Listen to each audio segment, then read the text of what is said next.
bring in Republican Representative of Texas, Babin. He's also a former retired U.S. Air Force captain. Congressman, your thoughts on this day? Well, you know, we should never forget this day. We should never forget those who perished. We should never forget the lessons that we learned in this cowardly attack by radical Islamic jihadists. And because if we do, we run the risk of having it be repeated. We've made some great changes in our intelligence world and our law enforcement, and I think people are on their P's and Q's today after what happened 17 years ago. Yeah. And Congressman, the leader of al-Qaeda, Ayman al-Zawahiri, out with a new September 11th message. He's ripping the president's close support for Israel, saying, quote, Trump's stupid for shifting the American embassy to Jerusalem from Tel Aviv. He's also saying he's calling for unity for the world's terrorists to conduct attacks on the American homeland. Your reaction to that? My reaction is bring it on. You know, we need to have unity here as well. You know, Democrats and Republicans need to realize that this is not a partisan war on terrorism. And with our allies, we need unity there. We need to stand shoulder to shoulder against these people who are would like nothing better than to destroy Western civilization and our way of life, our culture. They are after us, and we need to push back and push back hard. And that's why I'm so happy that we have a very strong leader in the White House today. And I've talked with our Secretary of Defense this very day over at the Pentagon. We've got leadership that will not they will not stand for the stuff that we have seen in the past.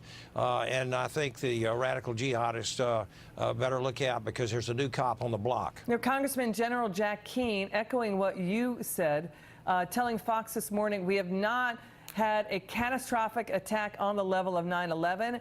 The ISIS has since been destroyed. There's been successes since 9/11. That's a testament to our democracy. So what worked? Well, I think just tough policies. You know, the past administration telegraphed us leaving Iraq. My own son had 3 tours to Iraq as a Navy SEAL, and you know, you don't divulge that type of information. And of course, now we've got to worry about the Iranians. The Iranians are the biggest exporters of terrorism today, and you know, we've slammed ISIS very, very hard, but they're not gone. They're still out there. They're still a danger. We have to be careful not only abroad, but we have to be careful domestically. We need to be very careful about our borders, about our refugee programs. We need to be able to vet these people so that we don't have sleeper cells. We already know there's some out there, but they're still quite a danger, and we need to be on the alert and very vigilant at all times, Liz. There actually is a new Homeland Security report about that, saying the danger is not just vehicle attacks, but mass shooting. An FBI director, sir, Christopher Wray, today warning on terrorism. I want your reaction to what the FBI director said. Watch. This is a significant issue. We had about 120 terrorism-related arrests last year alone. That's just in the arrest context. So there's a lot happening every day, 365 days a year right now in the terrorism front. You know, this flies under the radar screen. There's active terrorist activity here in the States. Your reaction?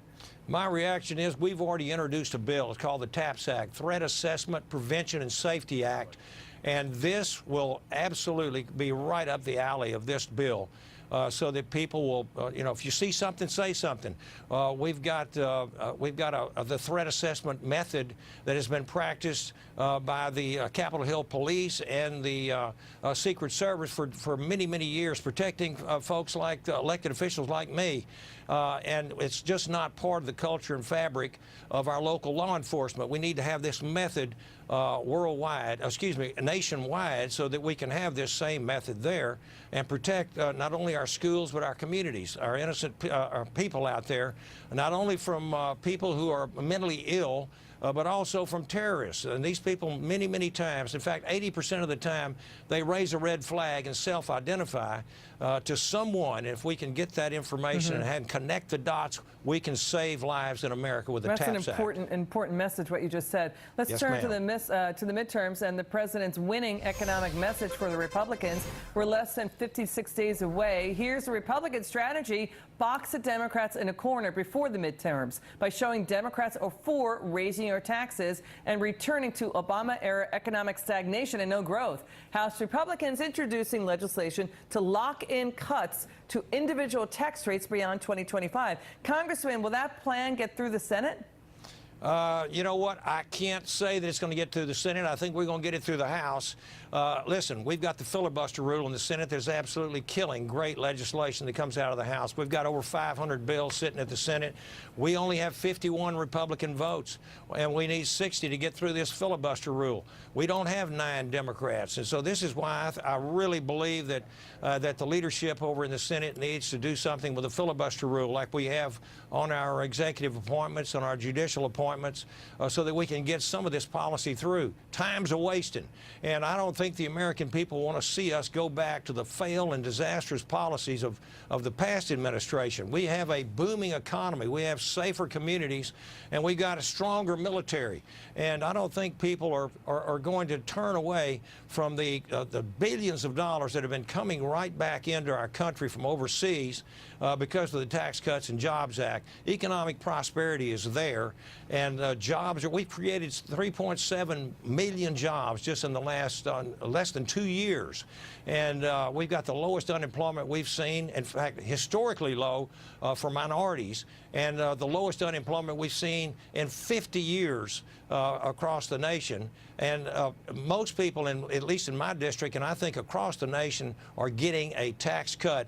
And we keep hearing this nonsense about this is only for the wealthy. That's baloney. The American people are enjoying this. Over 90% of Americans are getting a tax cut, an increase in pay. And I don't think they're going to want to go in reverse. They want this country to keep going in the direction that it's going, Liz. Congressman Babin, love having you on, sir. You're fired up and passionate. The Amen. president's economic agenda working. Thank you so much for your comments, sir. Thank you, Liz. Moving on.